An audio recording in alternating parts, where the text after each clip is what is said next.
Bom, então estamos aí alimentados, né? Então vamos continuar, dar continuidade, né, à parte 2 do mini curso 1, a física aplicada ao estudo dos sistemas ambientais complexos. Então eu convido o professor Sérgio Roberto, né, para dar continuidade ao curso. Lembrando que, né, com essa mudança de horário, nós vamos aqui até em torno aí de 12h30, tá? Então, professor.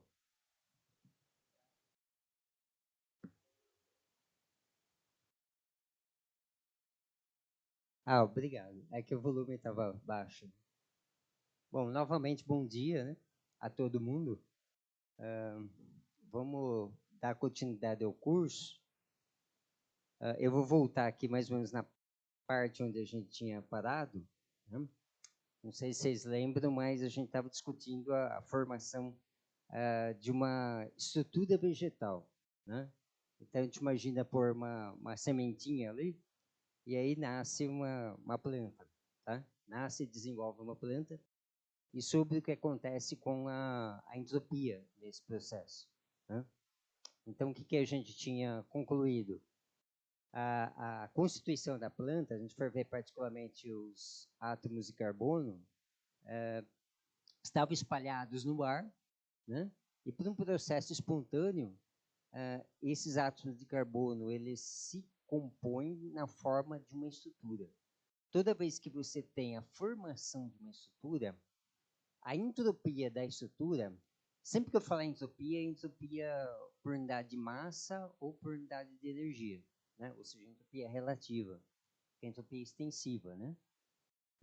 Então, a entropia, essa entropia por unidade de massa, ela é muito menor na estrutura do que nos átomos espalhados pelo ar, né? Então, este é um processo de espontâneo de diminuição da entropia, tá?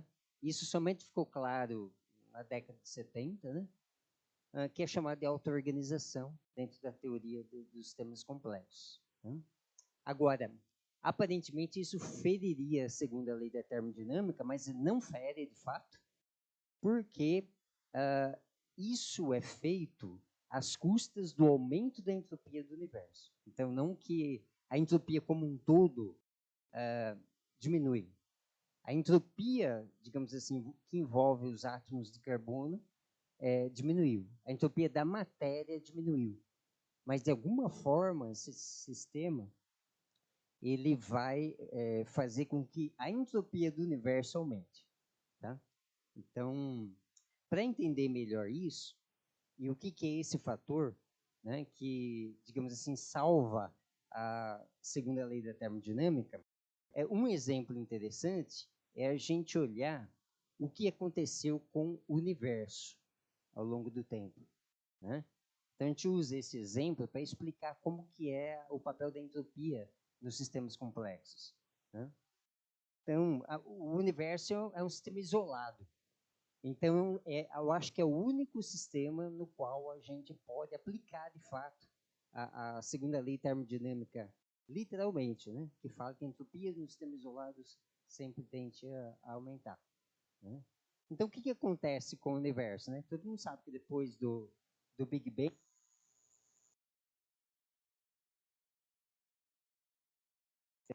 você não tinha matéria ainda, né? Isso aqui seria uma representação artística, né, de como que seria o universo nessa fração de tempo aí, tá? Acho que é 10 elevado a menos 40 e tantos de segundo. Depois, você tem ali a 1/10 milésimo de segundo é que começa a aparecer indícios de matéria, né? Então, as primeiras, o que a gente chama de partículas, né, fundamentais, né, começam a seriam objetos quânticos, vamos dizer assim, que têm massa, né? Quer dizer, a massa surge nessa fração do universo, né? Mas, com o tempo, seriam os quarks, os prótons, os nêutrons, né? Com o tempo, o universo vai se transformando, né? Então, em 3 minutos, essas partículas formadas já vão interagir, tá? Eu tenho que a temperatura do universo vai caindo, né? em algum momento se formam os primeiros átomos, né? Então, a temperatura do universo tem que estar baixa o suficiente para que os átomos possam se formar, né? E aí, a partir da formação dos átomos, você tem a formação das substâncias, né? Das moléculas, a partir das moléculas, a formação das substâncias, a partir da formação das substâncias, dos materiais, né? Aí vai evoluindo até a constituição de corpos celestes, né, macroscópicos, como planetas e estrelas, né? E esses planetas e estrelas também se organizam, vamos dizer assim, na forma de estruturas maiores, como as galáxias, por exemplo, né? O momento aí que as galáxias se formam seria mais ou menos 3 milhões de anos depois do Big Bang, quando a temperatura do espaço sideral é em torno de 300 K, né? Em torno da temperatura que a gente experimenta aqui na Terra, era a temperatura do espaço nessa época aí, né? Então já é possível formar essas estruturas, tá? Bom, só que se a gente for pensar no que acontece desde a formação da matéria até mais ou menos como o universo é hoje, né? O que acontece com a matéria? Acontece uma coisa semelhante com a estruturação de uma planta. Surgem as partículas estão espalhadas pelo universo. E com o tempo, essas partículas formam estruturas. Ué, então, se eu perguntar sobre a entropia, não seria a mesma coisa?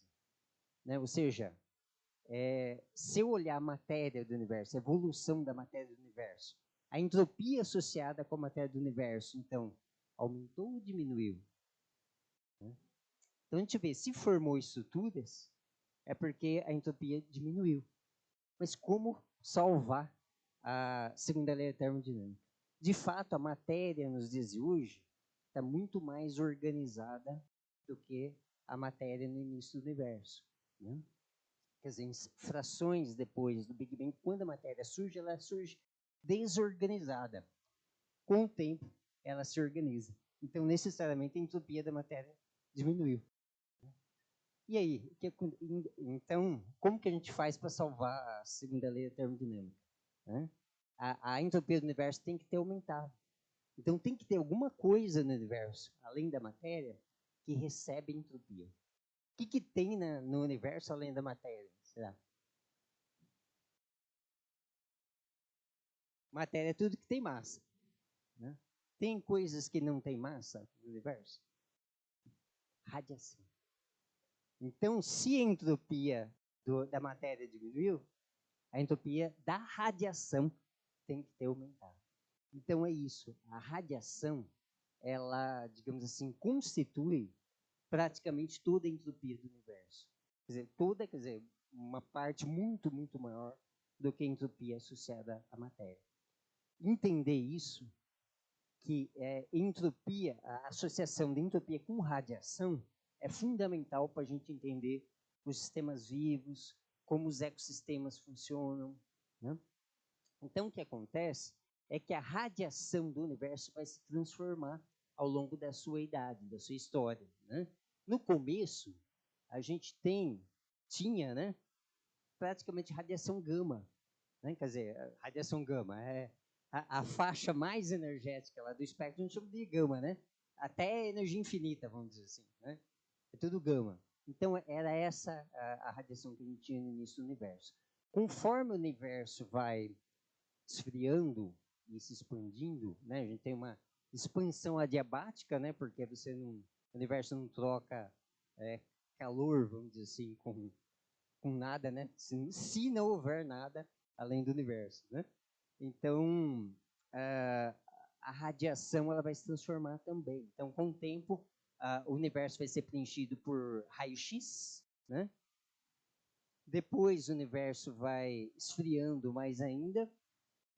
Vai chegar uma hora que o universo vai ser preenchido por radiação ultravioleta, né? Eu falo assim, de forma mais simplificada. Na verdade, o pico do espectro de radiação vai estar no ultravioleta, né? Uma hora ele passou pelo visível, né? Que foi justamente quando pouco antes, né, das galáxias serem formadas, né? O espaço sideral era visível. Houve uma época que ele foi cor-de-rosa, houve uma época que ele foi amarelo, outra época foi azul, né? Então, se a gente vivesse essa época, a gente sairia para o espaço e veria tudo iluminado, vamos dizer assim. Depois ele foi para o infravermelho, né? Na verdade, quando as galáxias se formaram, já a radiação de fundo, tá? Isso que a gente chama de radiação de fundo, era no infravermelho, né? E hoje em dia está na faixa dos micro-ondas, né? Então tem aquele famoso experimento do Arno Penzias, né, e Wilson. Em 1965 eles descobriram essa radiação de fundo no infravermelho. Quanto mais para lá tiver a radiação do espectro, portanto, né, então, quanto maior o comprimento de onda, quanto menor a frequência, maior é a entropia da radiação. Tá? O fato da radiação carregar entropia permite a vida. A vida não seria possível sem esse fato. Por quê? Para que o óvulo fecunde o espermatozoide fecunde o óvulo, né? Minha biologia não é boa, não. O óvulo fecunde o espermatozoide, aquilo passa um processo de multiplicação de células, diferenciação celular, forma o feto, né? Aí nasce a criança vai crescendo, vai se desenvolvendo, né? Ficando bonito, né? Está tendo uma diminuição de entropia associada à matéria que está ali naquela pessoa, né? Isso só é possível às custas de emissão de radiação que carrega a entropia para fora. Ou seja, para a gente organizar qualquer coisa, né? Ou seja, eu vou pegar um quarto bagunçado e vou organizar ele. Vou realizar um trabalho para fazer isso. A gente tem que suar, tá? E emitir radiação infravermelha. Essa radiação infravermelha que a gente emite é que permite todos os processos vivos, né, que a gente tem. E então é muito importante a gente entender isso para entender também o funcionamento dos ecossistemas. Tá? Isso aí é uma questão fundamental dentro da teoria dos sistemas complexos. Tá? Bom, isso aqui é mais para a gente entender o papel da radiação na coisa, né? Então, por isso que a gente tem radiômetros, né? Então, a gente tem que medir essa radiação. Tá? Então, viu, pessoal? Vamos fazer que nem ontem, né? Fica mais gostoso, né? Na hora que vocês quiserem fazer alguma pergunta, fica à vontade para levantar a mão, né? Deixa eu ver. Bom, aqui acho que foi, né? Então, esse que eu chamei de o processo de ortoorganização. A ortoorganização seria a diminuição da entropia da matéria às custas de emissão de radiação de alta entropia. No nosso caso, na Terra, essa emissão de radiação de alta entropia está no infravermelho, né? Então, os sistemas vivos na Terra, eles podem se organizar, a planta pode crescer pelo processo de fotossíntese, graças à emissão de radiação infravermelha. Alex, vamos mudar a apresentação?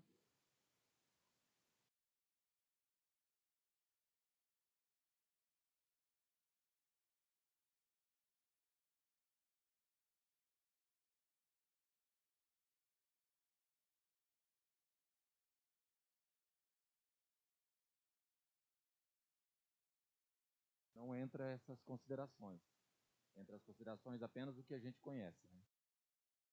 Então, eu sei te responder duas coisas. Primeiro, que eu não sei qual é o papel da matéria escura e energia escura dentro desse processo. Né?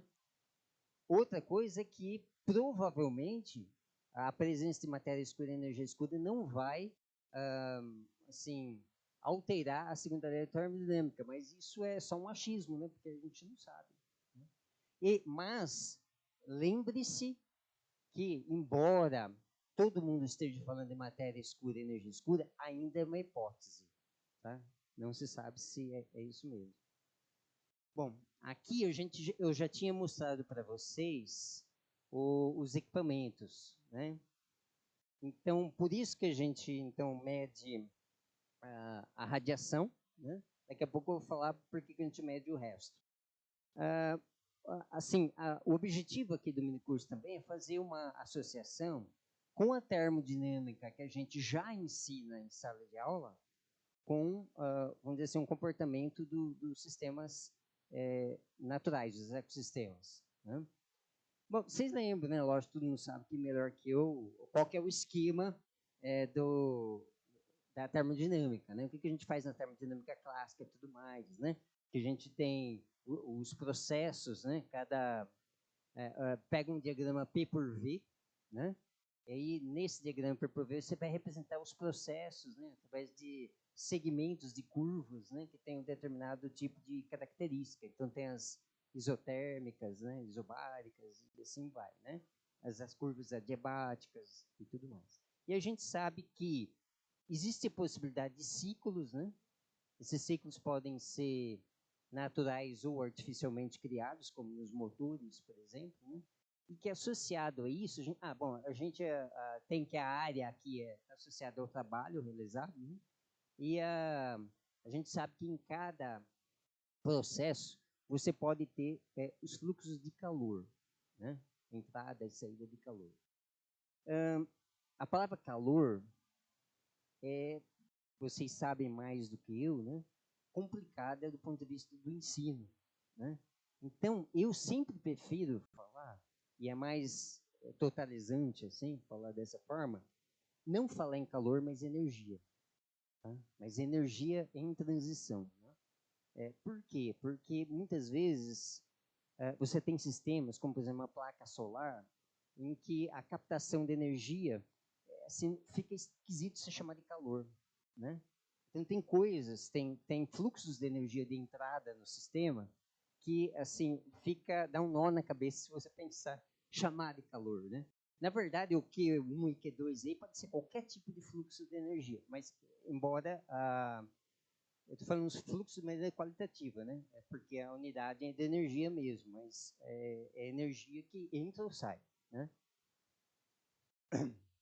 Então, a gente quer utilizar o mesmo procedimento para descrever sistemas abertos e fora do equilíbrio. Né? Aí que a gente vai ver as dificuldades para fazer isso. Né? O importante é a gente entender as dificuldades, porque a gente vai estar aprendendo sobre as características dos sistemas complexos. Esse é um esquema inicial, né, que a gente vai fazer, que é inspirado naquele anterior. Né? Mas isso representa um sistema, né? Aqui seria o nosso sistema qualquer. Você que define qual que é o seu sistema. Né? Ontem houve essa pergunta, né? Mas o sistema que você está considerando, qual que é? O sistema que eu estou considerando é a área de um ecossistema onde eu estou fazendo a pesquisa e mais 1,5 vezes a altura das árvores. Né? Então, esse é o meu sistema. Só que a gente está se tratando de sistema aberto. Então, eu vou definir as fronteiras do sistema apenas para, vamos dizer assim, ficar mais claro o meu objeto de pesquisa, né? O que eu estou pesquisando. Mas essas fronteiras são abertas, né? Então, não tem... Você fala, minha pesquisa vai valer do lago para cá, mas tem troca de energia do lago para cá, né? Então, você tem que entender isso como nada fechado. Né? E como nada é fechado, você tem sempre um fluxo de entrada e um fluxo de saída. Né? Esses fluxos são extremamente importantes de serem entendidos porque eles caracterizam o sistema complexo. Né? Nenhum sistema vivo, né, pode existir sem os fluxos. O que corresponde também, eu posso afirmar de outra maneira, vou reformular a frase. Nenhum sistema fora do equilíbrio se mantém fora do equilíbrio sem fluxo. Tá? Por exemplo, o nosso corpo. Né? Então, o que você precisa para se manter vivo? Para fazer com que os processos do seu organismo continuem. Né? Você precisa comer, né? Aí precisa também beber água. Ou seja, precisa ter fluxo de entrada. Se você interromper o fluxo de entrada, o que acontece? Eu não vou mais comer. Né? Vai morrer. Então, a hora que você morre, aí você vai para o equilíbrio. Tá? Não que você chegou já no equilíbrio, porque vai ter a decomposição e tudo mais, mas assim, o equilíbrio é a morte. né? A vida está fora do equilíbrio, né? Então, o sistema que está fora do... Quer dizer, um dos sistemas, né, que está fora do equilíbrio é vida. A vida não se processa no equilíbrio, ela se processa bem longe do equilíbrio, né? E os fluxos é que mantêm os sistemas fora do equilíbrio, né? Outro exemplo é a atmosfera da Terra. Qual que é a composição da atmosfera da Terra, né? A gente tem 78% de gás nitrogênio, 21% de gás oxigênio. Não é as concentrações de equilíbrio químico. Qual que é a concentração de equilíbrio químico? Aí isso tem a ver com o efeito estufa. A concentração de equilíbrio químico seria 95% de gás carbônico. Tá? O gás carbônico é um gás inerte, ele é pouco reativo quimicamente. Então, o equilíbrio sempre privilegia uma concentração maior de gases, né, de substâncias químicas que são pouco reativas. E o oxigênio é muito reativo, né? O oxigênio ele reage com qualquer coisa. É muito reativo. Então, você tem uma taxa por reação química muito forte de retirar oxigênio da atmosfera. Então, para manter a concentração de oxigênio que nós temos na atmosfera, você precisa repor constantemente esse oxigênio para manter os 21%, né? E que é um valor muito longe do equilíbrio. Então, vocês veem que o equilíbrio ele favorece o aumento do CO2 na atmosfera, né? Então, na verdade, isso reflete também o grande esforço que a humanidade vai ter que fazer para reverter o aumento da concentração de gases de efeito estufa na atmosfera. Porque a natureza quer que aumenta, né? E a vida não. A vida, vamos dizer assim, é um fenômeno que mantém a concentração a níveis baixos, né, de CO2 e altos de oxigênio em função da fotossíntese, né? Mas vocês sabem que a maior taxa de fotossíntese acontece no mar pelas cianobactérias, né? Não pelas florestas. Bom, normalmente você tem fluxos de matéria e tem fluxos também de energia.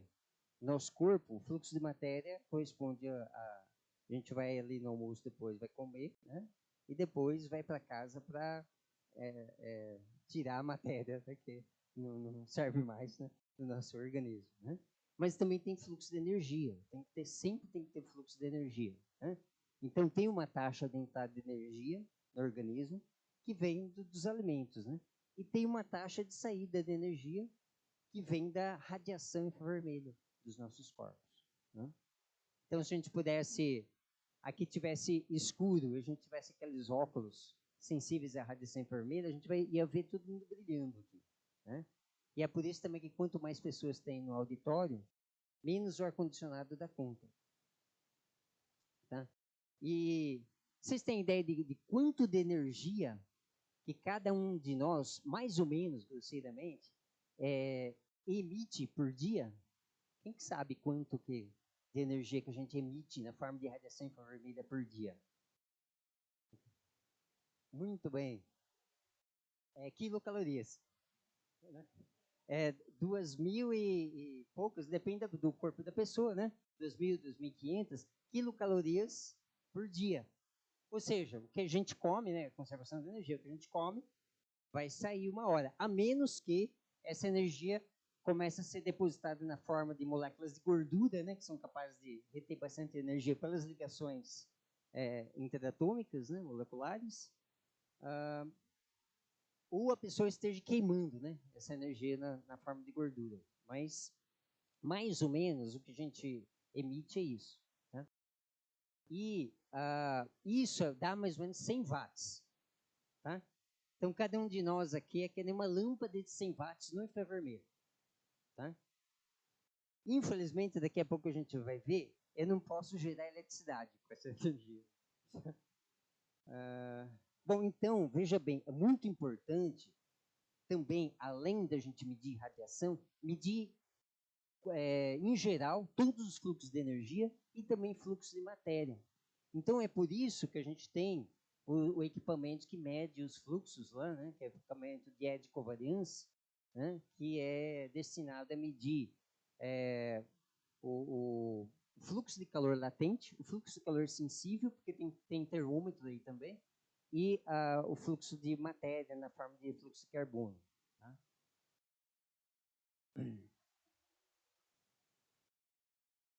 Bom, aqui eu estava falando, né? Aqui é uma foto no infravermelho, né? De uma criança. Lógico que não é homogêneo, né? Vai ter partes do corpo que vai consumir mais energia e outras vai consumir menos energia, né?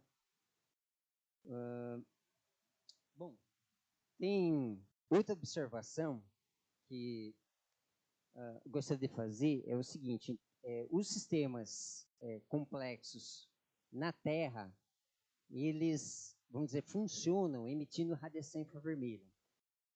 Portanto, são sistemas que jogam entropia para fora. Então, se você jogar entropia para fora, você tem condições de diminuir a entropia interna. Tá?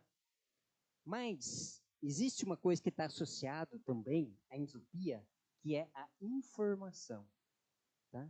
Então, junto com a entropia, vai informação também. Né? Então, isso quer dizer que os nossos sistemas, né, vivos aqui também jogam informação para fora. Isso é muito importante também da gente pensar para entender, de fato, o que são, como funcionam os sistemas vivos, pelo seguinte: muito se fala de sistemas caóticos, tá? Porque na história do desenvolvimento da ciência, mais ou menos na metade do século XX, houve um grande desenvolvimento no estudo dos sistemas caóticos. Mas eu já vou falar para vocês que o tipo de sistema que a gente estuda não são sistemas caóticos. Então, existe uma diferença muito grande, muito grande, entre teoria de sistemas caóticos e teoria de sistemas complexos. Não é a mesma coisa. A gente vai ver por números, né, que os sistemas que a gente está estudando são sistemas diferentes dos sistemas caóticos. Muito se fala que o que caracteriza os sistemas caóticos é a sensibilidade às condições iniciais. Eu vou dizer para você que os sistemas que a gente estuda esquecem as condições iniciais. Eles são caracterizados pelo esquecimento das condições iniciais. A memória dos nossos sistemas não é muito boa. Por quê? Porque eles emitem radiação infravermelha.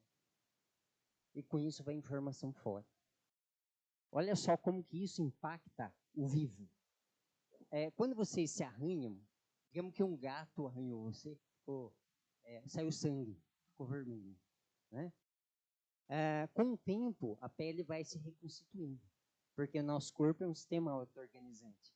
Vai chegar uma hora que eu nem consigo mais dizer que eu fui arranhado. Ou seja, o sistema esqueceu. Né? Então, por que ele esquece? Porque a informação de que ele foi arranhado foi levada embora pela radiação infravermelha. Né? Parece estranho eu falar assim, mas é isso que acontece. Né? Quando tem uma frente fria que passa lá por Mato Grosso, às vezes a temperatura cai de, sei lá, 30 graus para 8 graus. Né? Mas dali a alguns dias não há nenhum indício nos dados que a gente coleta de que houve aquela frente fria. A gente só tem indícios se a gente coletou os dados naqueles dias. Né? Porque todo o ecossistema vai trabalhar para ele voltar às condições ideais do seu funcionamento. Né? Então, isso somente é possível a gente sarar de um machucado. Bom, isso tem a ver com estabilidade do sistema. Né? Então, só é possível um sistema complexo ter a estabilidade que tem, ter as condições de estado estacionário que ele tem, a atmosfera da Terra ter a estabilidade na concentração de oxigênio, às custas da emissão de radiação infravermelha. Tá? Então, também, isso não digamos assim, totalmente negativo, né? A gente emitir radiação infravermelha.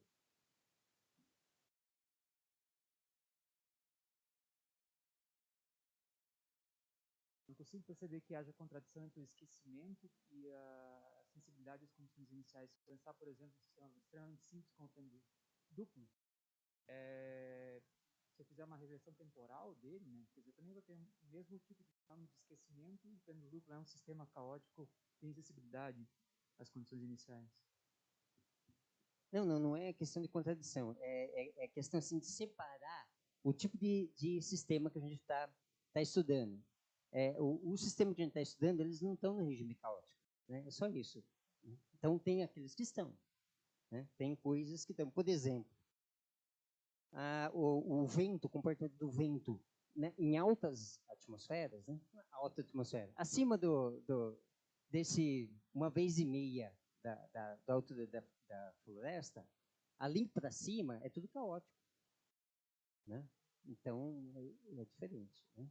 Agora também você tem que tomar algum cuidado quando você trata da sensibilidade das condições iniciais de um sistema, porque não existe nenhum sistema real em que não haja emissão de radiação infravermelho.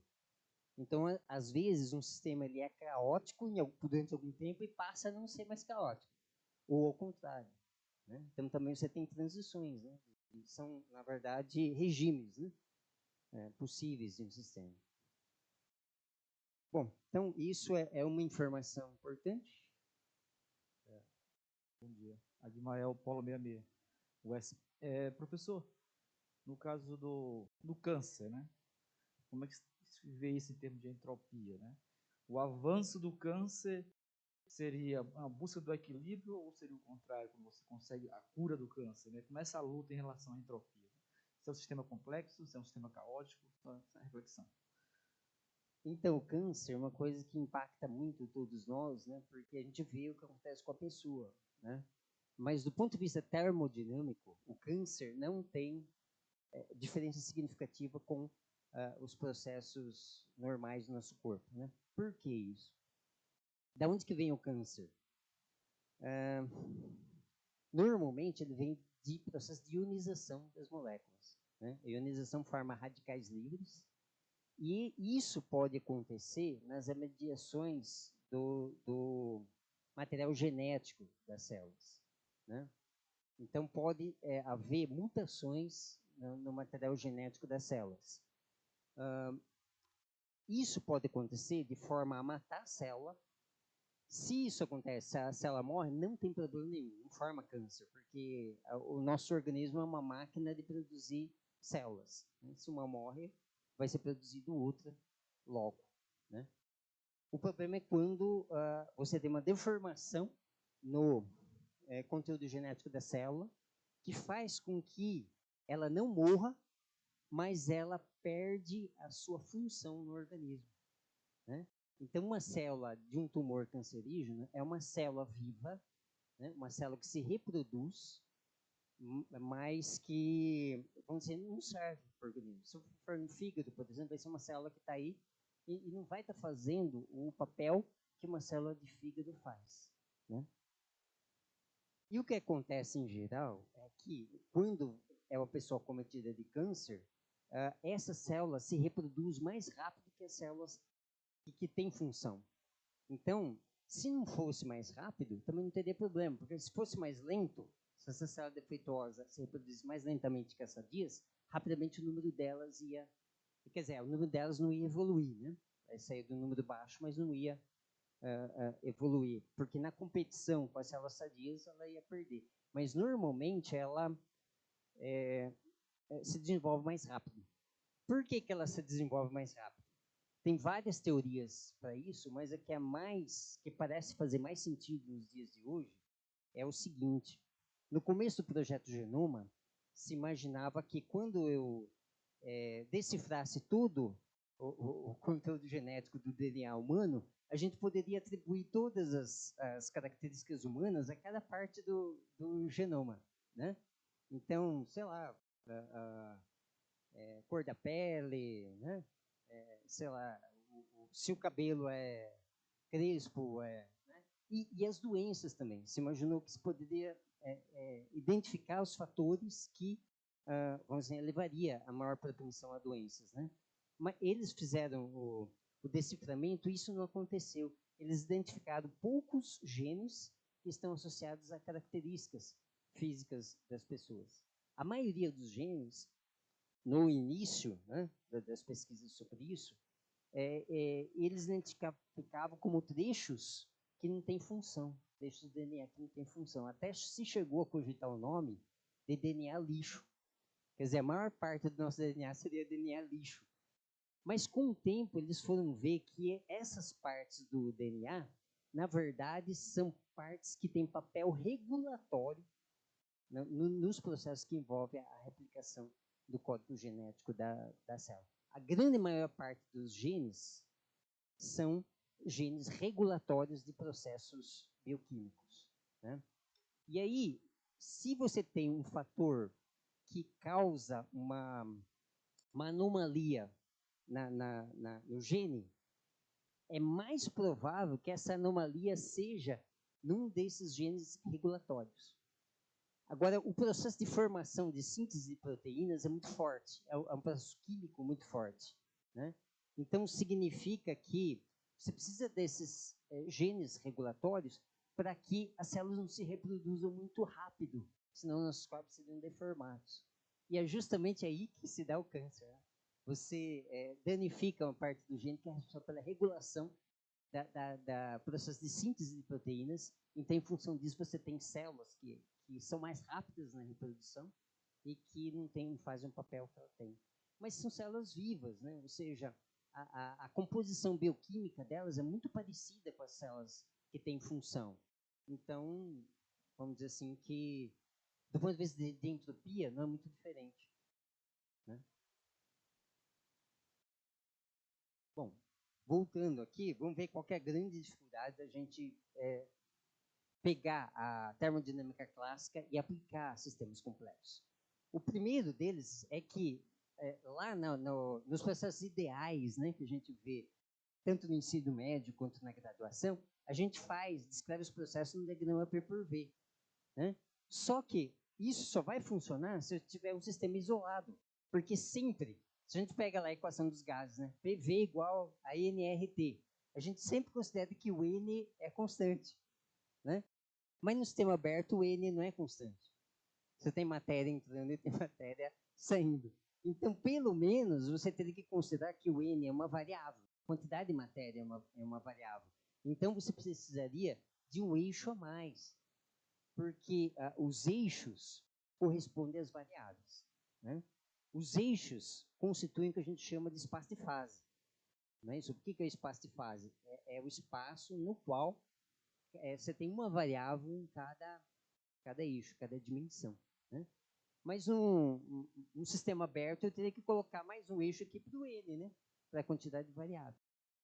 Mas pensando no ecossistema, eu vou falar assim, ué, mas será que não vai depender do vento? Será que não vai depender se chove, né?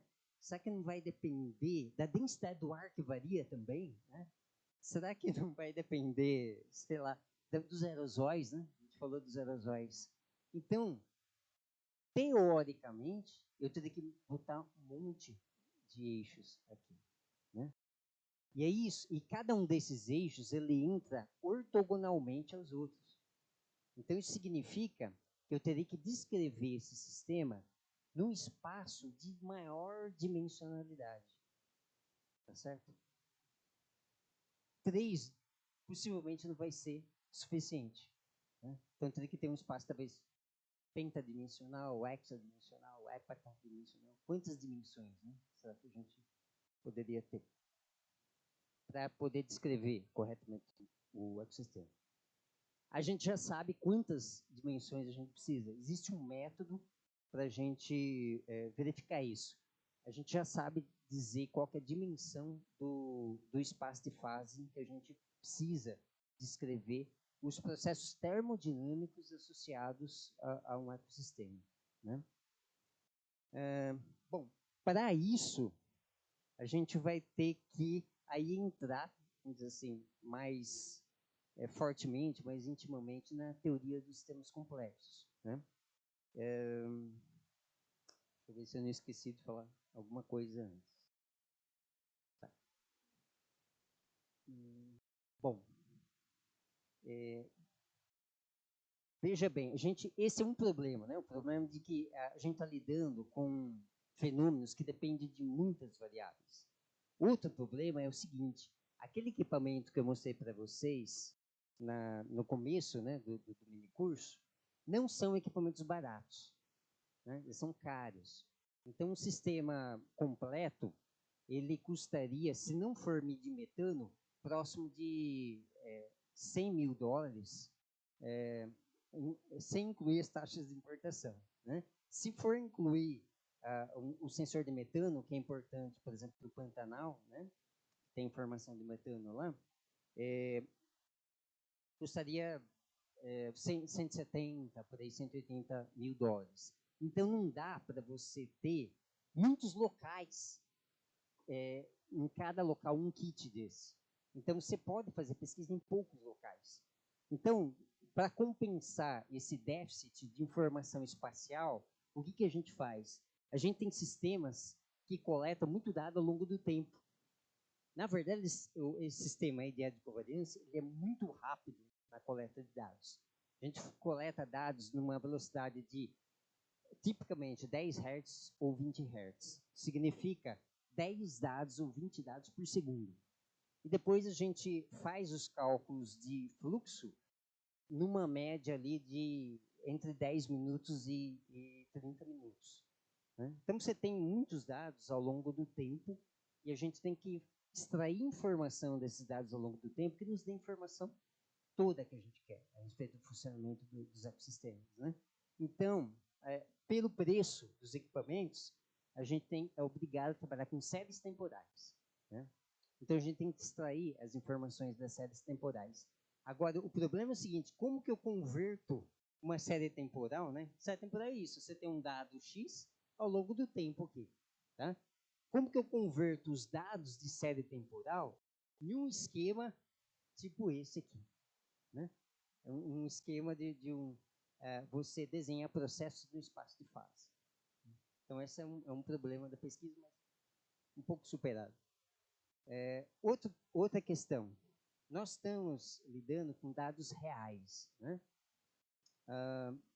Dados reais, o que a gente tem normalmente? Uma componente estocástica.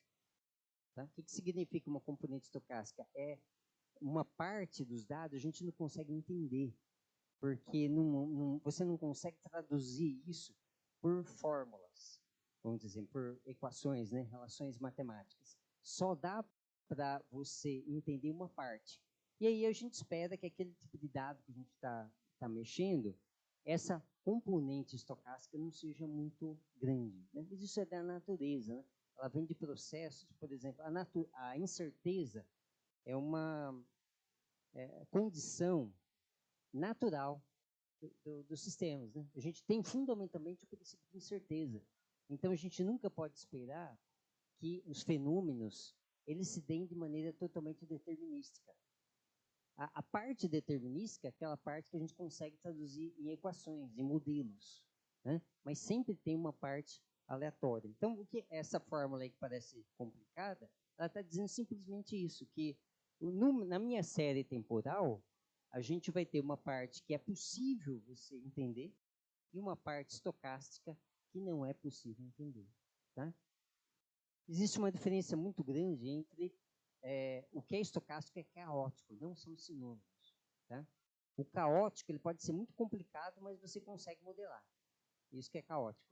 O estocástico é aquilo que, às vezes, nem parece que é muito complicado, mas você não consegue traduzir isso por uma equação, alguma coisa assim. Né? Então, a gente tem que se conformar com o fato de que nunca a gente vai conseguir, de maneira total, dizer como o sistema se comporta. Né? Mas, assim, então, as nossas considerações, a gente vai ver o que é principal, a gente vai tentar entender os principais processos, né? Não totalmente os processos.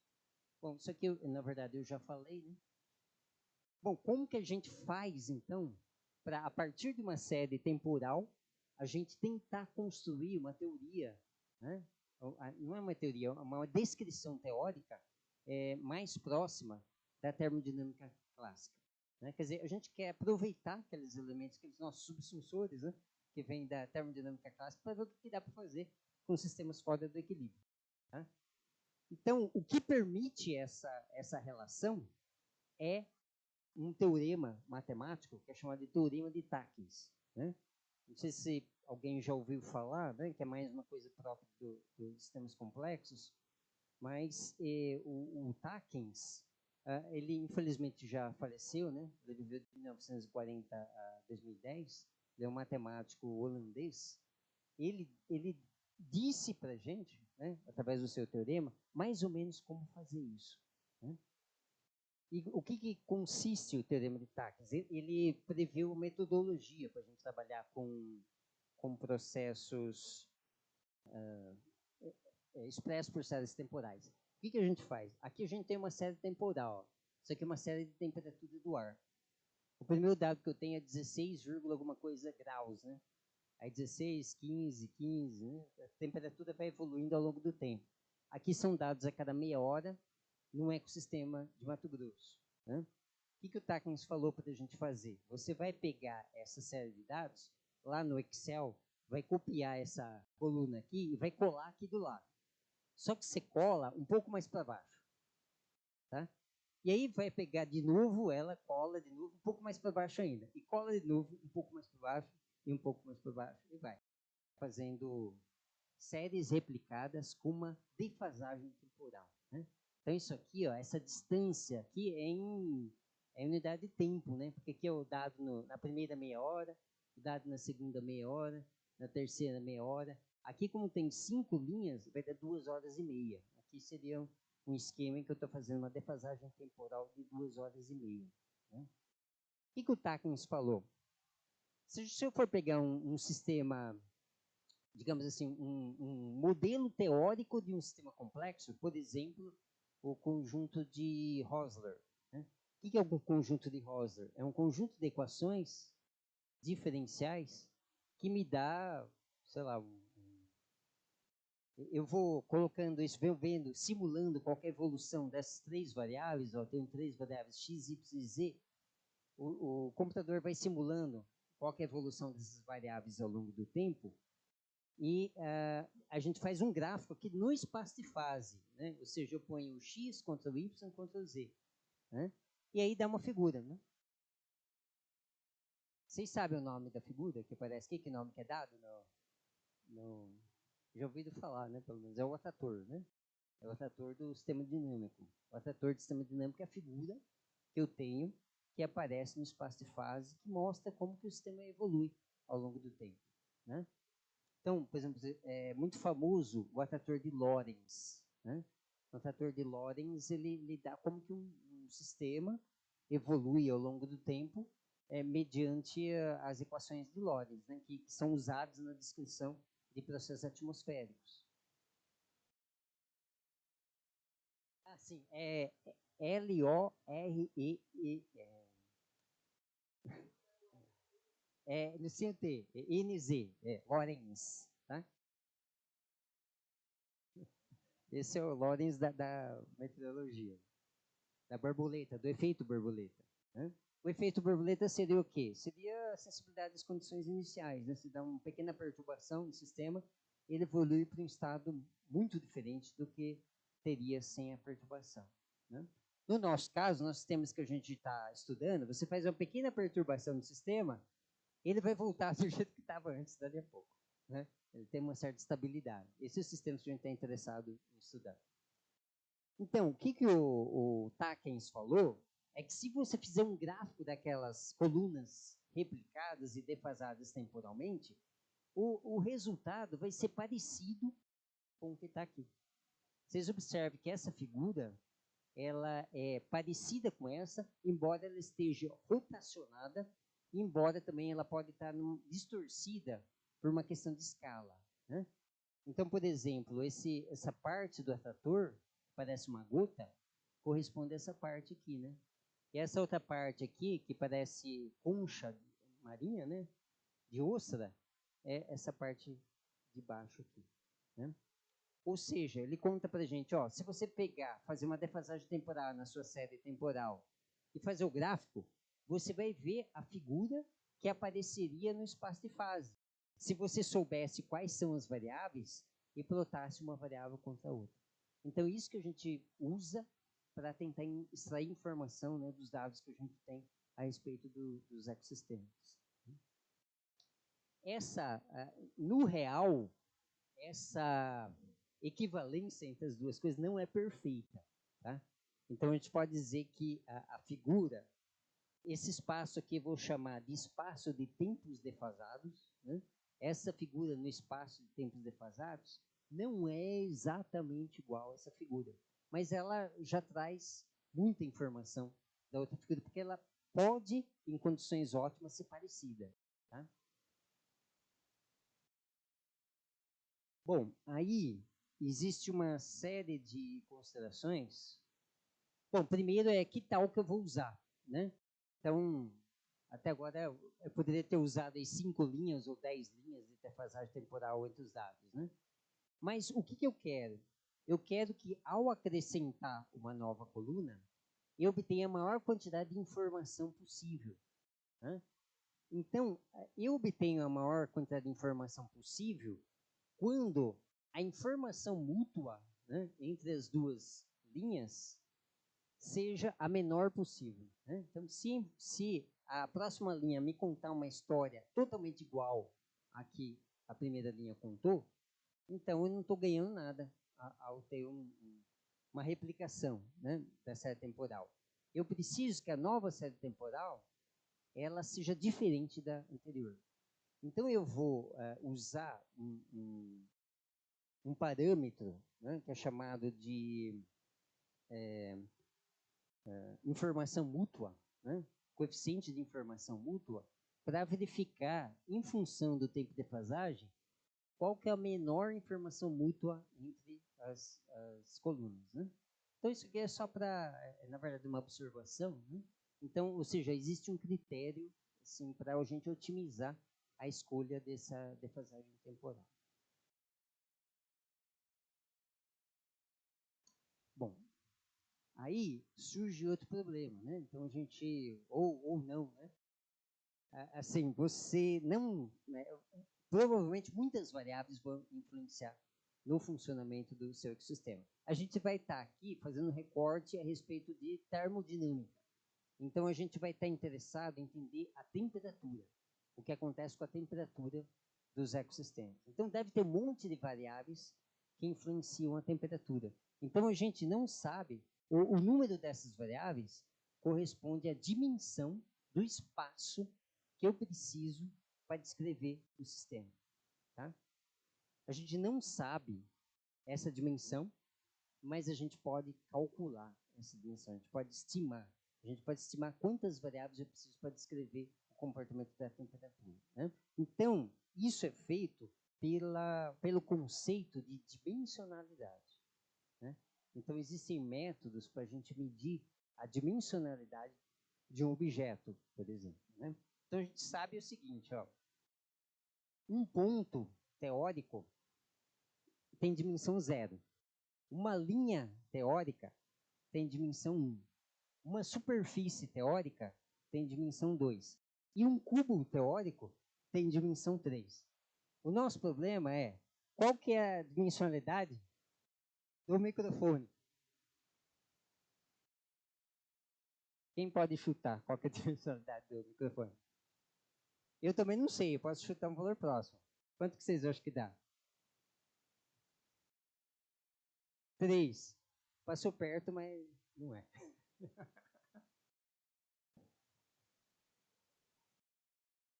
Melhorou. É um objeto, todo objeto real é um objeto fractal. Então, o que significa?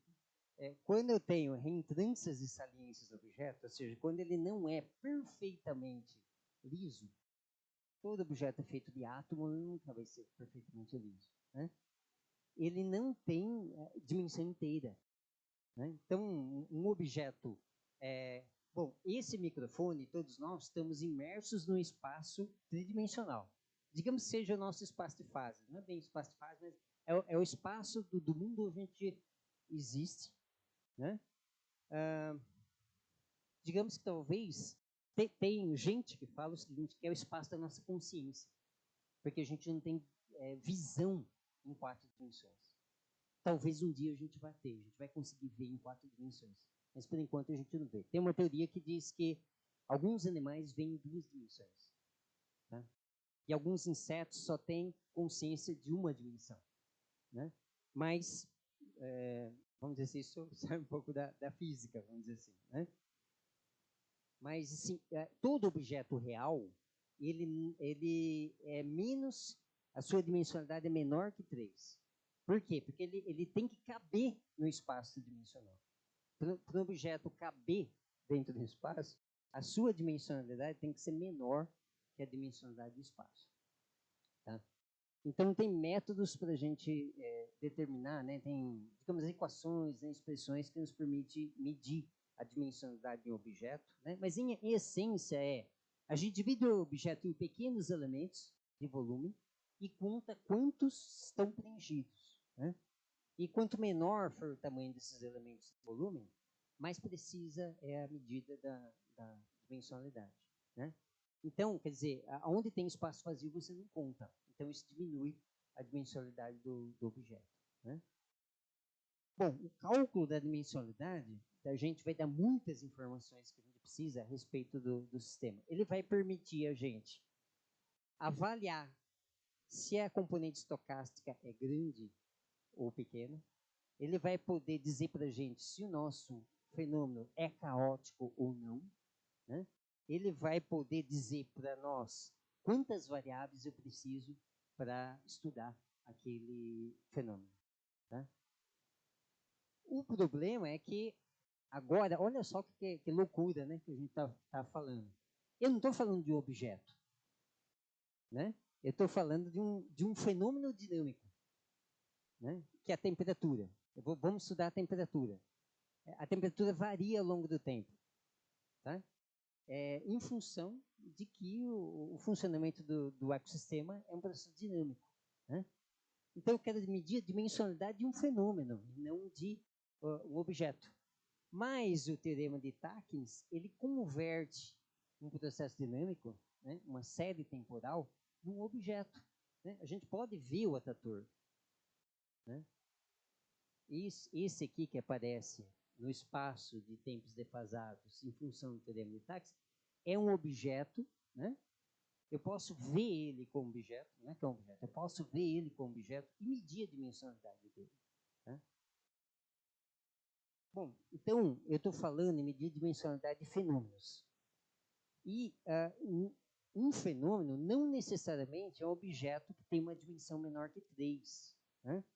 Por exemplo, os fenômenos relacionados à teoria da relatividade geral são fenômenos que devem ser descritos no espaço tetradimensional, não tridimensional. Então, o fenômeno os fenômenos envolvidos na relatividade geral já fogem da nossa noção de geometria euclidiana, né? Todo mundo sabe disso, né? Então, vão ser processos que devem ser descritos dentro de um espaço tetradimensional. Então, é um fenômeno que não cabe no espaço tridimensional. Não adianta usar. E também, talvez, quando a gente for discutir com os nossos alunos sobre a relatividade geral, é sempre importante, gente, a gente ter em mente que a expansão do universo não é um fenômeno que acontece em 3 dimensões, é um fenômeno que acontece em 4 dimensões. Se a gente não tiver isso em mente, a gente não entende a expansão do universo, né? Então, a expansão, na verdade, é uma coisa que está acontecendo no espaço tetradimensional, não no tridimensional.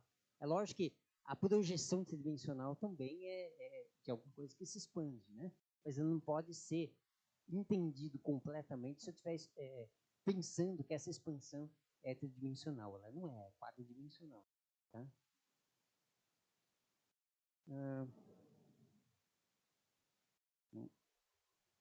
Bom, vamos aplicar o teorema de Takens aos dados da temperatura. Então, o que a gente tem que fazer? A gente tem ver qual que é o melhor tempo de defasagem. No nosso caso, vai dar em torno de 5, 6 horas. Também não importa muito se for 5 ou 6, o resultado resultado não difere muito. E aí eu vou pegar 3 colunas de dados de temperatura, a primeira original, uma com uma defasagem de 1 tal e outra com uma defasagem de 2 tal, e vou fazer o gráfico. Tá? Por que eu vou fazer o gráfico só com 3? Porque a gente só consegue ver com 3. Tá? Qual que é a figura que aparece? É essa figura aqui. Tá? Aqui a gente tem dados de um período de seca e aqui a gente tem dados de um período de chuva. Não sei se vocês conseguem ver que essa figura aqui no período de seca, ela é uma coisa próxima de uma reta aqui, outra reta aqui, outra reta aqui, outra reta aqui, outra reta aqui. Né? O próximo de reta, alguma coisa mais ou menos assim. Ele tem um jeitão de ser um polígono, né? Não é arredondado. Isso aí deve indicar alguma coisa. Né? E com arestas, né? Arestas muito pontudas, pelo sinal. Ó. Aqui tem uma ponta, aqui tem uma ponta menos pronunciada, aqui tem uma ponta bem pontuda. Né? Essa figura é o equivalente a...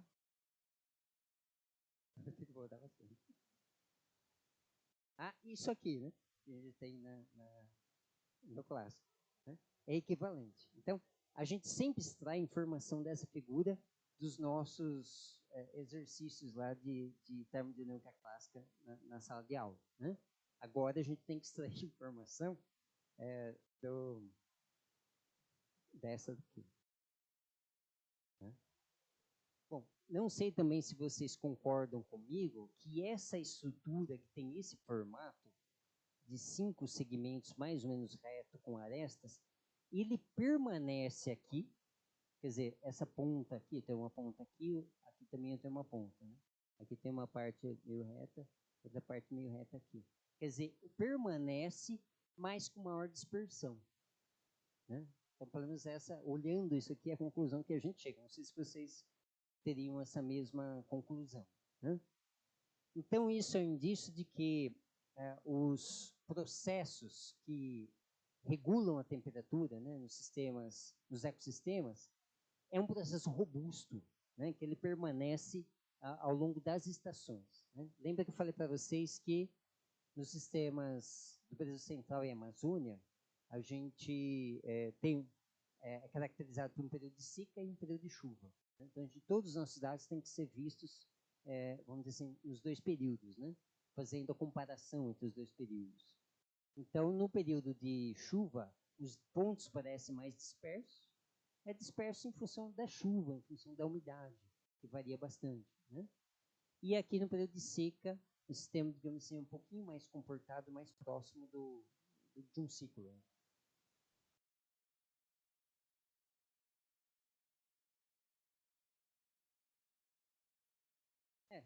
Vale tentar, vale a pena tentar. Nunca fizemos. Né? Nunca pensamos. Que seria pegar outra coluna, né, uma 4ª coluna defasada, e inserir de alguma forma aí. Né? É uma ideia interessante. Né? A gente não fez. Então, na verdade, gente, aqui a gente estaria vendo o ciclo. Bom, a temperatura tem um comportamento cíclico. Né? Então, no final da noite, tem o menor valor, né? E no meio do dia, um pouco depois do meio-dia, 2 horas, entre 2 e 3 horas da tarde, tem o maior valor. Então, isso todo dia aumenta só, aumenta e diminui, aumenta e diminui. Então, é um ciclo. Né? Se a gente for fazer uma análise de Fourier desses dados, o pico mais intenso vai ser em 24 horas. Né? Então, lógico que também, no caso da termodinâmica clássica, representa um ciclo, então aqui tem um período. Né? Então, aqui também, isso tem um período. Cada ponto desse corresponde aos dados do sistema em um instante de tempo diferente. Né? Mas aqui a gente tem, seria 30 voltas, porque a gente pegou dados de um mês, né? Com um período de 24 horas. Né?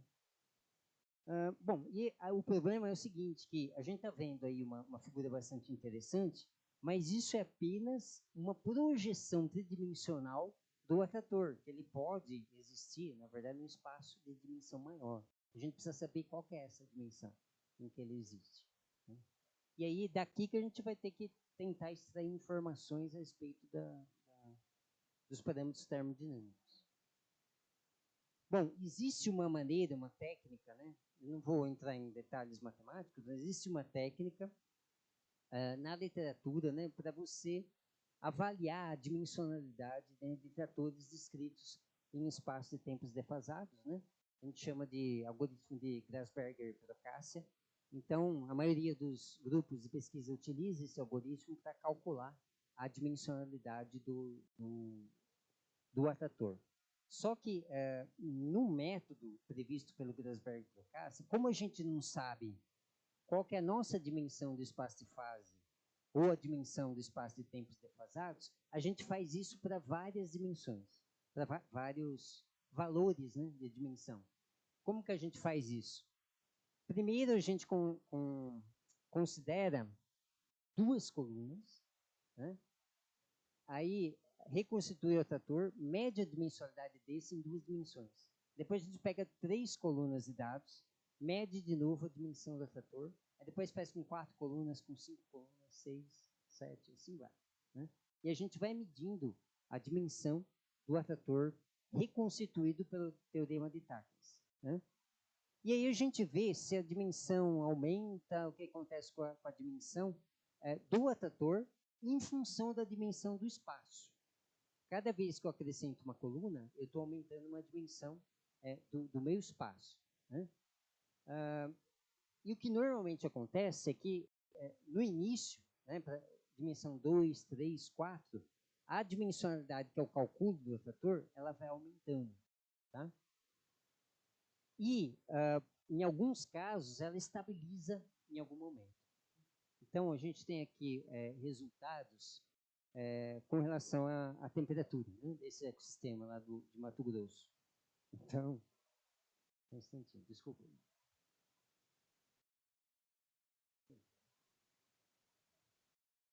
Então, aqui nós temos valores, né? Vamos pegar um deles, ó. Esse aqui, ó, o de cima aqui, de cima à direita.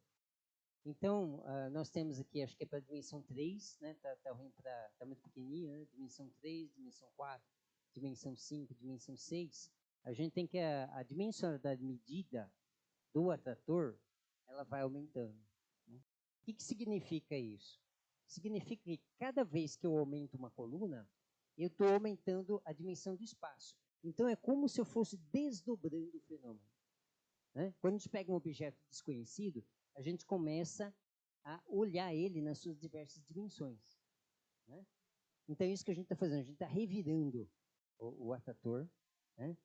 E considerando dimensões cada vez maiores. Então, enquanto isso aqui estiver aumentando, significa que, ao acrescentar mais dimensões, ao considerar um espaço de dimensão maior, eu estou conseguindo extrair mais informação dos dados que eu tenho, né? Quando estabiliza, é na hora que eu não adianta mais eu aumentar, porque eu não vou conseguir extrair mais informação. Então, se a gente for ver aqui, ó, esses 3 é para período de seca, né, quando parece mais bem comportado o sistema, e esse aqui é para período de chuva, tá? Então, parece que isso aqui estabiliza num certo valor. Se eu for pegar este valor aqui, ó, esse valor, aqui acho que é 3, 4, 5, 6. Se eu pegar este, que está aqui, né, significa 6 dimensões, né? Assim, a rigor, então isso significa que a temperatura vai depender de 6 variáveis. Então eu teria que fazer um modelo de 6 dimensões, né, com 6, aliás, a temperatura mais 5, né, para poder descrever ela totalmente ou de maneira muito próxima exatamente do como ela se comporta. Mas não significa que se eu pegar 5, eu não vou estar perto, eu vou descrever muito bem ela. Não significa que se eu pegar 4, eu também não vou estar descrevendo muito bem. Mas você acha que se eu pegar 3 aqui, talvez eu não escreva tão bem, né? Daqui a pouco a gente vê o que é tão bem e o que não é muito bem, né? Mas a gente vê também, tá, aí, ó, Então, esse valor que a gente tem aqui nesse eixo horizontal, quando estabiliza, a gente chama de joelho, né? É o tamanho da dimensão do espaço que eu tenho que considerar. Tá? Se fosse relatividade geral, ia dar 4.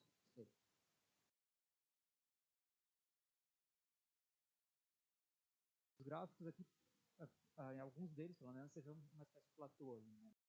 Existem gráficos em que isso explode exponencialmente, e o que a gente pode dizer se esses gráficos existem?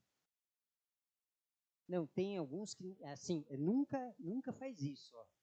Quer ver? Nunca sobe assim, né, exponencial. Isso nunca acontece. Mas tem muitos dados, é muito comum você ter, assim, uma diminuição da inclinação e continua subindo reto. Isso existe, né? Esse comportamento é o papel da componente estocástica. Então, toda vez que você tem uma componente estocástica, isso aqui não estabiliza, mas ele sobe reto. Por que sobe reto? Porque se você pega um gerador de números aleatórios e faz essa análise, dá um negócio que sobe com a inclinação, depois ele estabiliza a derivada primeira aí, né? A inclinação. Ele sobe reto. Então, subir reto é a marca da componente estocástica. Então, você vê que aqui eu não tenho componente estocástica. O comportamento da temperatura na seca, né, no período de seca, é totalmente determinístico. Então, quer dizer que é possível a gente fazer um modelo que reproduza muito bem, né, esses dados.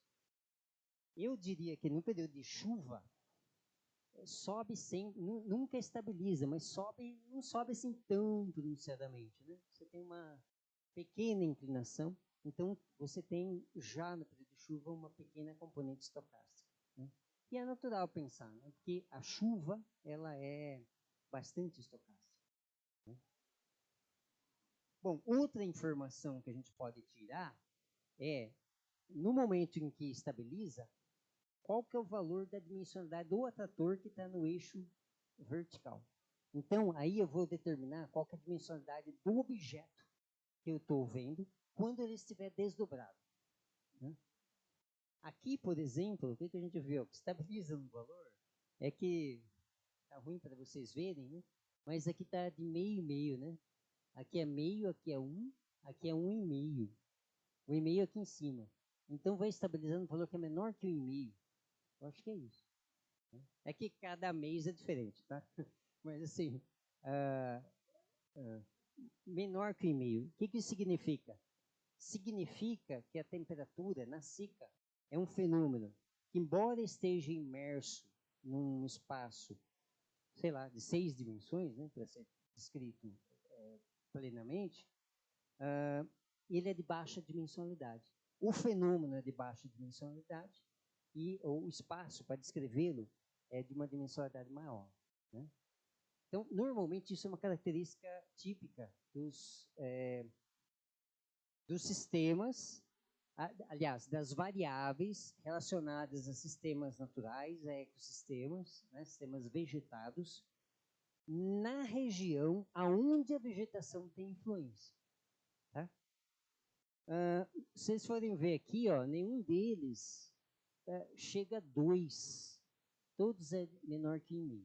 Nós temos dados de temperatura com a dimensionalidade maior que 2 em algumas ocasiões, mas não maior que 3.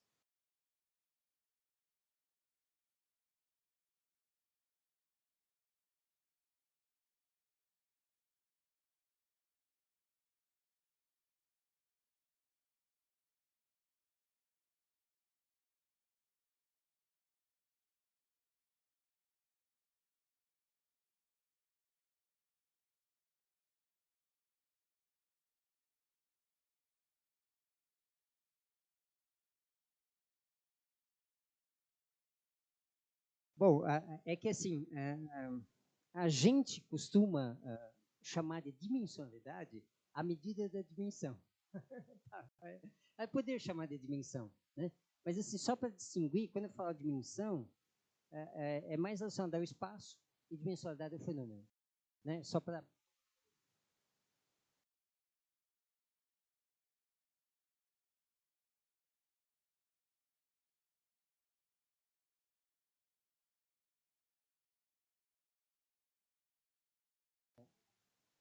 Então, é mais ou menos isso que eu estava falando, né? A gente chega ali, que é o seguinte, quanto maior a dimensionalidade do atrator, mais complexo é o processo, né, que a gente está estudando, o fenômeno que a gente está estudando. Né? Então, se você tem um fenômeno cuja dimensionalidade é baixa, como aqui, né, então digamos assim, um processo mais fácil de ser entendido, embora ele pode envolver várias variáveis. Né? Quanto maior a dimensionalidade, maior a complexidade. Então, a dimensionalidade do atrator, quer dizer, a dimensionalidade dos dados, é uma medida do grau de complexidade do fenômeno. E é aceito na comunidade científica que os processos cuja dimensionalidade é maior que 3 são processos caóticos. E aqueles que são menores que 3 não são caóticos. Né? Quer dizer, na verdade, ninguém tem certeza desse 3. Né? Mas parece que esse critério é um bom critério para você distinguir, né, os fenômenos caóticos dos fenômenos não caóticos.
Sim, né?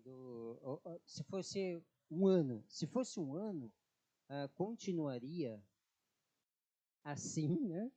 Quando chegar na chuva, você vai ter o acréscimo de pontos aqui, então você vai borrar muito isso aqui.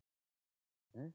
Então, talvez um ano já seja suficiente, depende do ano também, que um ano é diferente do outro, o suficiente para borrar tanto isso aqui que você perde a noção do formato.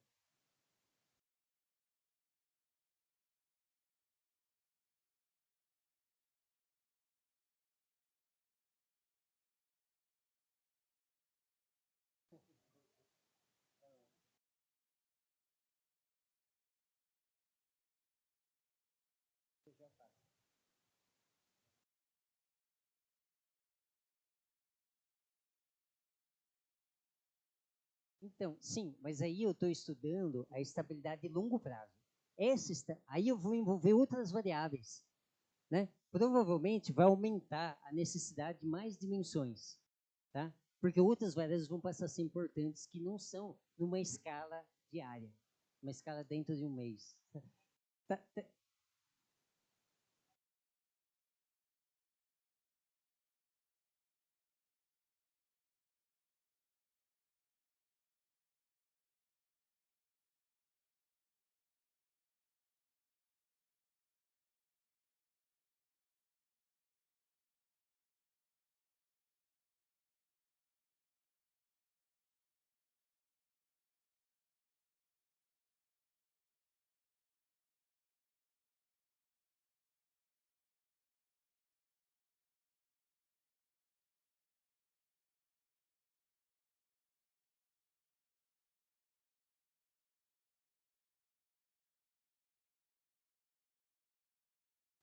Quanto maior o tempo que você considera, maior a amplitude espacial.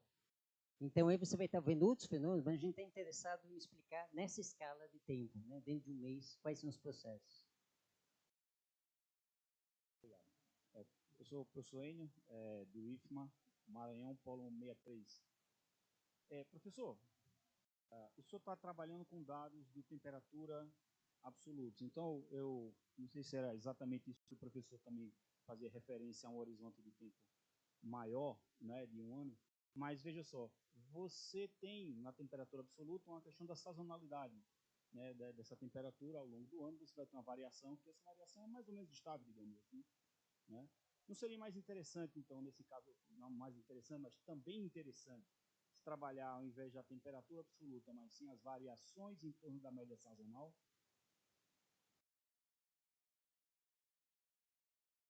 Eu acho que não faria diferença, na verdade, porque não ia mudar o formato do atrator, porque você está medindo valores em torno de um valor constante, né? Ah, tá, entendi. Ah, tá. Aham.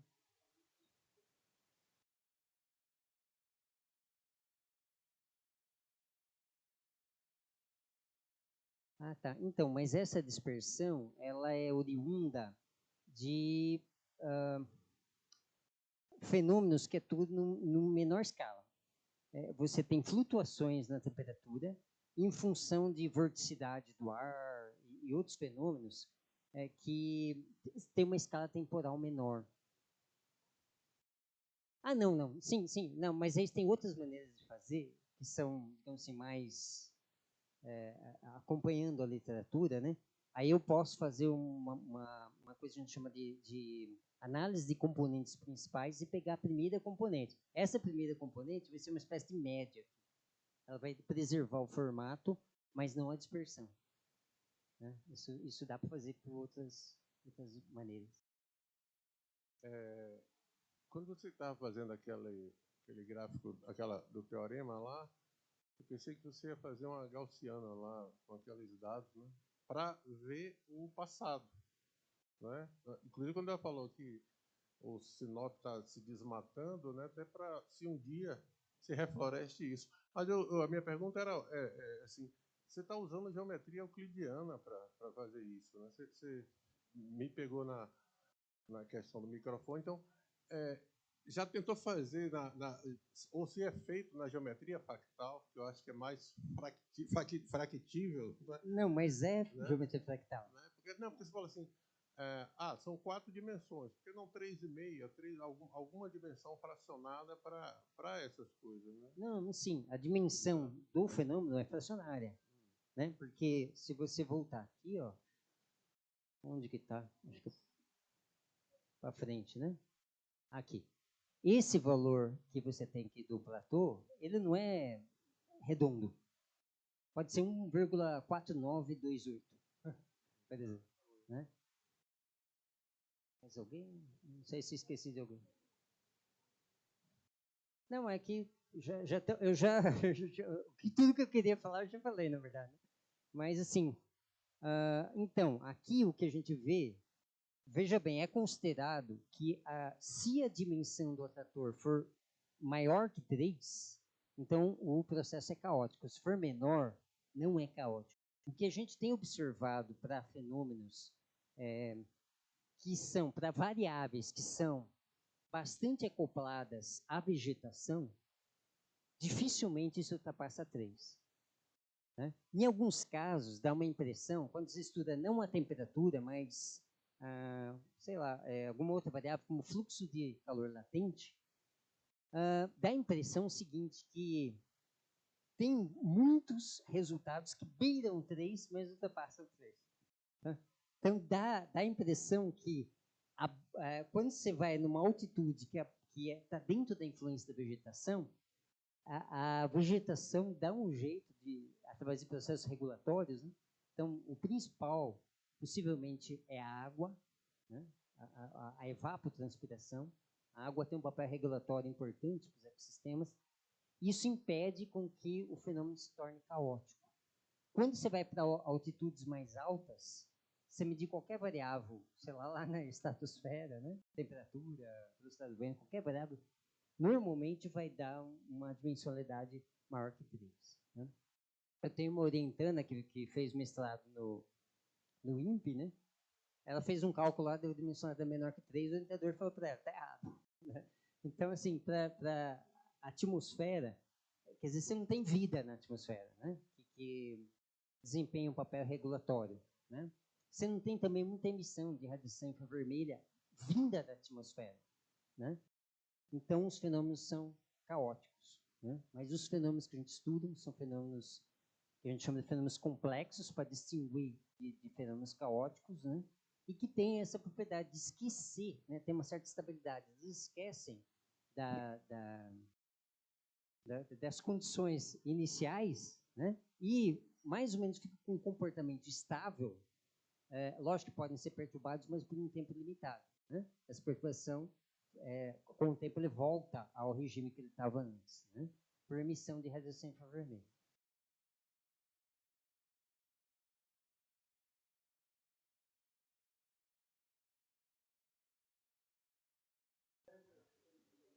Não, a gente não tem estudos em plantações, né? Ainda, né? Não esse tipo de estudo, né? A gente tem outras medidas.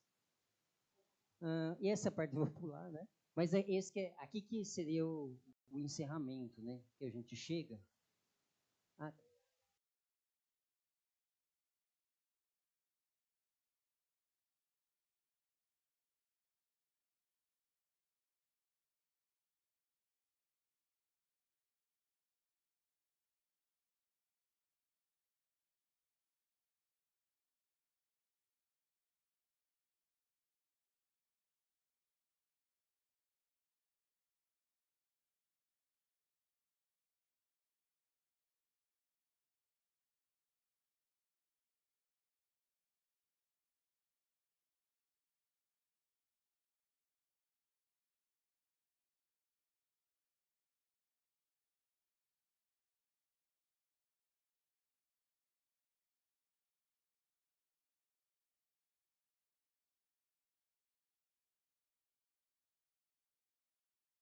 Então, o que muda, Rita, às vezes é quantitativo, né? Qualitativo que parece que não, né? Porque, por exemplo, tem florestas que tem mais água e outras menos água. Então, isso vai fazer uma diferença bastante grande. Mas existem universalidades. Por exemplo, a gente, no projeto da pós-doc da Iramaia, o que a gente descobriu? Que no início da noite, se a umidade estiver abaixo de 85%, a queda da temperatura sempre se dá da mesma forma, qualquer que seja o ecossistema. Diminui 0,9 graus por hora em todo o ecossistema.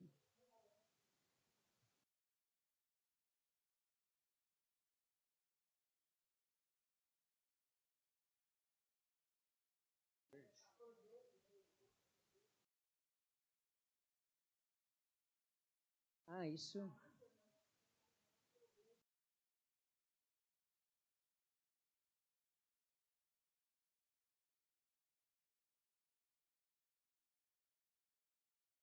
E como a água altera os fluxos de energia, porque a água absorve energia de radiação. Mas os nossos sensores, esse é outro problema, gente, que está associado ao 20% do balanço de energia. Se tiver pequenos clusters de água no ar, e esses clusters se desprendem, dissociam, né, você já tem uma contribuição para o calor latente. Mas os nossos sensores não vão conseguir ver essa diferença. Eles não vão conseguir...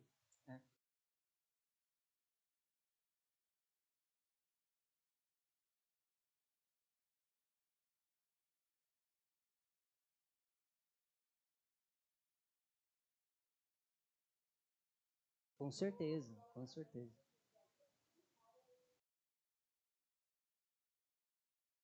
Não, sim, porque são as leis, né, da física, vamos dizer assim, que determinam aquele... Não, ele é muito pelo contrário. Se você tirar a vegetação, aí que fica determinístico mesmo. Né?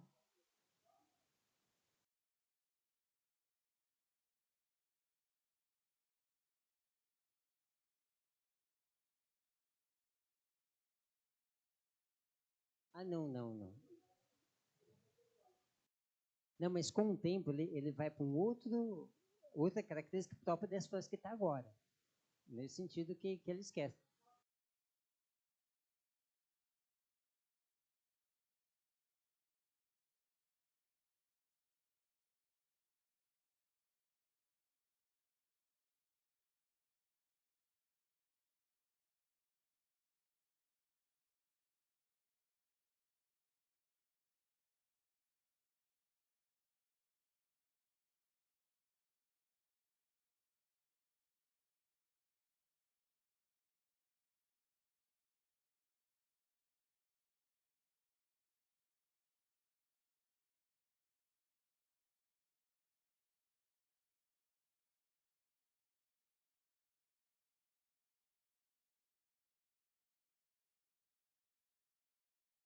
Mas o bom do esquecimento é que é possível a gente ter condições parecidas que a gente tinha no Brasil antes da chegada do português, sei lá, né, de 1500. É possível, sim. Né? Então, se a gente reflorestar novamente, né, ou deixar simplesmente a floresta crescer sozinha, a gente volta a condições anteriores.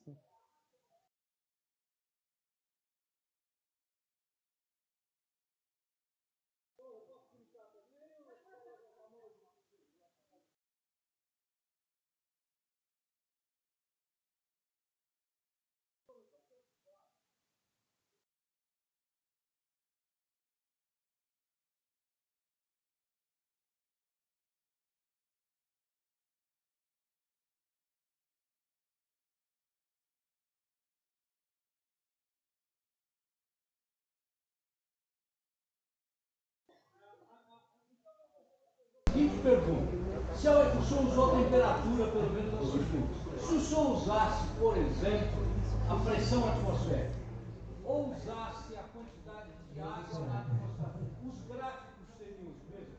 Não, pelo seguinte, que a gente, numa palestra, você não tem tempo de falar tudo, lógico, né? Mas foi feito um estudo para determinar qual a variável que mais tem informação. Então, você faz uma análise de medida de informação. A variável que mais guarda informação dos ecossistemas é a temperatura. Né? Mesmo assim, não guarda toda a informação. Então, nunca é perfeito a aplicação do teorema de Takens. Você sempre vai reproduzir alguma coisa que é próximo e não é igual. Você não tem garantia de quão igual que é. Mas, por exemplo, eu posso fazer determinadas acrobacias matemáticas, no caso é a rotação do espaço de defasados, né? Espaço de tempos defasados, e obter dados de outra temperatura. Então, por exemplo, a gente consegue extrair dado de radiação a partir da temperatura pelo teorema de Takens, e essa correspondência dá da ordem de 90%. A gente perde, por exemplo, 10% de informação. A gente consegue extrair da temperatura a informação de radiação com 90% de garantia. Também isso só vale para o período de seca. Né? Para de chuva já você não tem tanta... Só uma pergunta.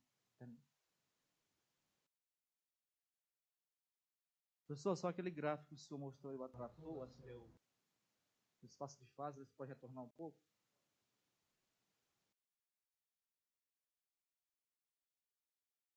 Acho que é isso aí. Eu sou encantado com esses gráficos, né? Eu não posso entender nada disso aí, tá? Mas eu sou encantado. Mas eu fico olhando para esses gráficos e fico olhando para o ensino de física. Né? Teve um trabalho de um professor que aposentou lá na UESP, que é o professor Ronan, lá de Ouro Preto. Né? Ele levou um trabalho interessante, que foi fazer um trabalho de correlação. Certo? Ele fez uma pesquisa de campo, né, com os professores, estudando pré-requisitos da disciplina, né, de cada disciplina de cada período, e apresentou uma organização dos pré-requisitos para reformular o PPC do curso. Interessante que a Pró-Reitoria achou tão interessante, né, esse estudo dele, que realmente concebeu a ideia, né, desse estudo estatístico da correlação para reformular o projeto pedagógico do curso. Né. Eu fico olhando para esses gráficos e fico a me perguntar como esses estudos, né, de atrator, da estatístico, poderiam, inclusive, nos ajudar a tomar decisões em relação às variáveis que nós tomamos, né, nos produtos educacionais, certo? Porque nós temos um volume muito grande de produtos educacionais em todo o país, certo? Digamos assim, talvez cada um aplique, né, lá na sua região, mas não se tem medidas, né? Medidas de qual produto educacional ali realmente está apontando para um melhor desenvolvimento do ensino de física. Eu pergunto, poderia se fazer algo dessa natureza, né? Tomar alguns produtos educacionais e transformar isso para tirar medidas de dimensionalidade, de atratores, né? para realmente apontar uma tomada de decisão no ensino de física. Eu fico nesse devaneio quantitativo em relação ao ensino de física e esses dados de estatística. Acho interessante. Obrigado. Não, a minha resposta é mais curta que a pergunta, eu não sei, né?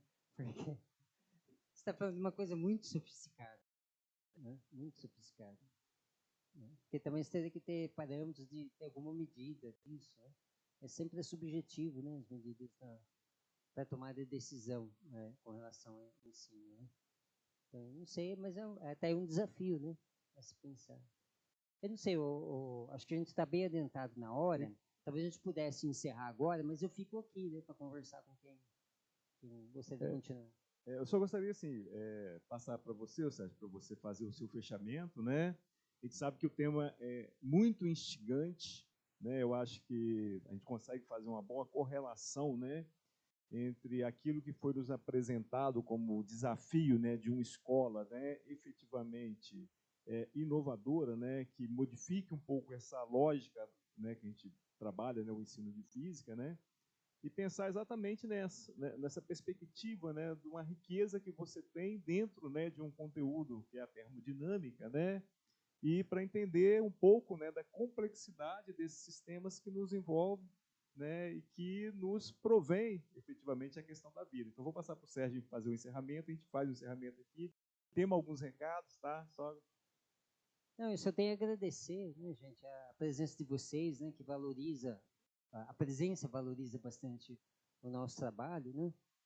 Dizer para vocês que tudo isso aqui é uma coisa que talvez a gente que está mais próximo entenda muito mais, mas lógico que vocês entendem muito mais em outros campos, né?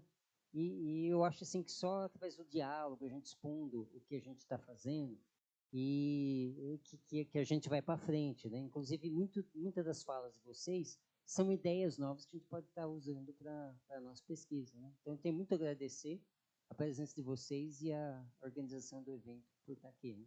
Bom, em agradecimento aqui ao professor Sérgio, a disponibilidade, né, de poder estar aqui com a gente. Vamos passar aqui uma lembrança também, tá, Sérgio, do nosso evento, né, que fica guardado lá. E muitíssimo obrigado.